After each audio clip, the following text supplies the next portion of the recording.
In this guide, I'll walk you step by step on how to set up the Gmail SMTP server correctly. First, go to your Gmail account. Then, click on your profile icon and select Manage your Google account. Next, go to the Security and Sign-in section.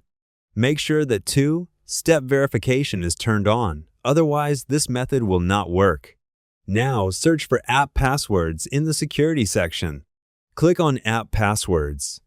After that, enter a name for your application. Then click on Create. A password will be generated. This is the password you'll use for your SMTP setup. After generating the password, you can use any software or application based on your preference. Now, open your SMTP tool or software. In the SMTP server field, enter smtp.gmail.com. For the port, enter 465.